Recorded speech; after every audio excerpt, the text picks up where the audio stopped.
Hi friends, स्वागत है आपका वोडो नॉलेज पैक में। अफगानिस्तान से अमेरिकी और नेटो देशों के सैनिक वापस जाते ही अफगानिस्तान में फिर से अराजकता की स्थिति पैदा हो गई है।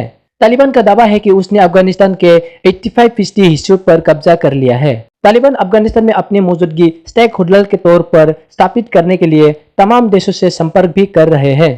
तालिबान ये बताने की कोशिश कर रहा है कि वो 20 साल पहले जैसा था अब ऐसा नहीं रहा, बल्कि वो बदल चुका है और भी ज्यादा ताकतवर बन चुका है।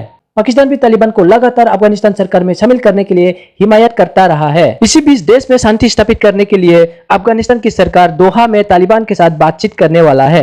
और खबरों की मानी तो इस वार्ताकार में अफगानिस्तान के पूर्व राष्ट्रपति हमीद करजाई भी शामिल होंगे। लेकिन अफगानिस्तान ने कहा है अगर तालिबान के साथ बातचीत असफल रहता है तो वो भारत से सैन्य मदद मांग सकते हैं। भारत में तैनात अफगानिस्तान के राजदूत भारत से सैन्य मदद लेने की बात किया है। हालांकि अफगानिस्तान के राजदूत फरीद मोहम्मद अजीज ने एक न्यूज चैनल से बातचीत में स्पष्ट किया है कि इस मदद में सैनिकों को भेजना शामिल नहीं होगा, बल्कि अफगानी सैन्य बलों को ट्रेनिंग और तकनीकी मदद देना होगा।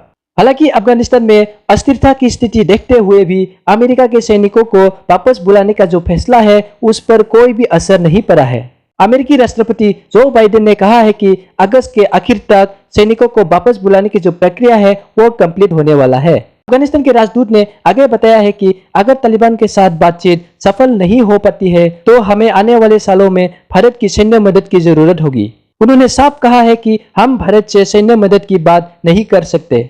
आगे उन्होंने ये भी कहा है कि उनके देश को एयरफोर्स की मदद की जरूरत होगी। अफगानिस्तान चाहेगा कि उनके एयरफोर्स को पायलट ट्रेनिंग प्रोवाइड किया जाए और इसके लिए स्वाभाविक तौर पर भारत एक मुफीक देश है। अफगानिस्तान के राजदूत ने कहा है कि भारत हमें दो अन्य मोर्चों पर मदद कर सकते हैं, पहला सैन्य ट्रेनिंग और दूसरा हमारे कैडेट्स को स्कॉलरशिप। आगे उन्होंने कहा है कि इस समय अफगानिस्तान की जो स्थिति है वो बहुत गंभीर है। इस समय अफगान सैनिक तालिबान के साथ 150 जिलों में युद्ध लड़ रहे हैं, यानी कि देश में एक तरह से जंग जैसे हालात बने हुए हैं।